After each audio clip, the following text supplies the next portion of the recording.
ভারতের সামরিক বাহিনী ইন্ডিয়ান আর্মড ফোর্সেস হল দেশের প্রতিরক্ষা ব্যবস্থার মূল স্তম্ভ।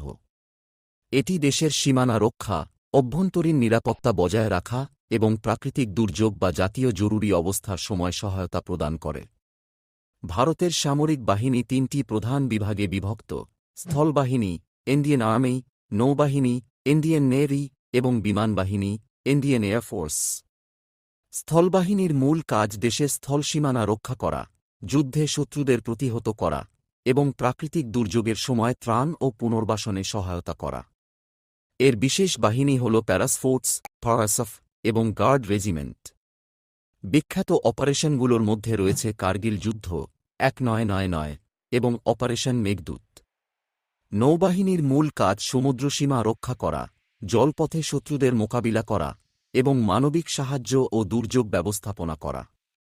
এর বিশেষ বাহিনী হল মেরিন কমান্ডো, মার্কাউস এবং বিখ্যাত যুদ্ধজাহাজগুলোর মধ্যে রয়েছে ইন্সভেকোয়েন্ট এবং ইন্সকাউকাটা। বিমান বাহিনীর মূল কাজ দেশের আকাশসীমা রক্ষা করা, শত্রুপক্ষের বিমান ও মিসাইল প্রতিহত করা এবং জরুরি সময়ে খাদ্য ও ত্রাণ পৌঁছানো। এর বিখ্যাত বিমানগুলোর মধ্যে রয়েছে রাফায়েল, সুখোই 30 এবং তেজস। বিশেষ বাহিনী হিসেবে গরুড কমান্ডো কাজ করে। সামরিক বাহিনীর পাশাপাশি ভারতে কয়েকটি আধাসামরিক বাহিনীও কাজ করে, যেমন Assam rifles, Assam rifles, border security force, বস, সেন্ট্রাল রিজার্ভ পুলিশ ফোর্স, ক্রাফ, ইন্দো-তিব্বত বর্ডার পুলিশ, এটওয়াপ এবং ন্যাশনাল সিকিউরিটি গার্ড নসজ। প্রতিরক্ষা ব্যবস্থার অংশ হিসেবে প্রতিরক্ষা গবেষণা ও উন্নয়ন সংস্থা ডোডো ভারতের প্রতিরক্ষা প্রযুক্তি তৈরি ও উন্নত করার জন্য কাজ করে এবং প্রতিরক্ষা উৎপাদন ইউনিট যুদ্ধজাহাজ, ট্যাঙ্ক, বিমান তৈরি করে। ভারতীয় সামরিক বাহিনী বিশ্বের দ্বিতীয় বৃহত্তম, যার লক্ষাধিক সক্রিয় ও রিজার্ভ সৈন্য রয়েছে।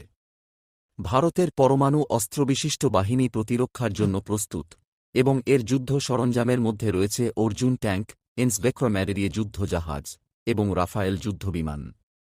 সামরিক বাহিনীতে যোগদানের উপায় হিসেবে অফিসার হিসাবে যোগদান করতে হয় না national defence academy, সিডিস, combined defence services এবং আফক্যাট এয়ারফোর্স কমান্ডেশন এর মাধ্যমে। সৈনিক হিসাবে যোগদানের জন্য সেনাবাহিনীর রোগালি বা নিয়োগ প্রক্রিয়ায় অংশগ্রহণ করতে হয়, যেখানে যোগ্যতা 1-0 বা 1-2 শ্রেণী পাস। সামরিক বাহিনীর গুরুত্বপূর্ণ ভূমিকা দেশের সীমান্ত ও নিরাপত্তা রক্ষা, প্রাকৃতিক দুর্যোগের সময় সাহায্য প্রদান, সন্ত্রাস দমন অপারেশন এবং আন্তর্জাতিক শান্তি মিশনে অংশগ্রহণ করা। ভারতের সামরিক বাহিনী শুধু দেশের সীমান্ত রক্ষার কাজ করে না, এটি দেশের গর্ব এবং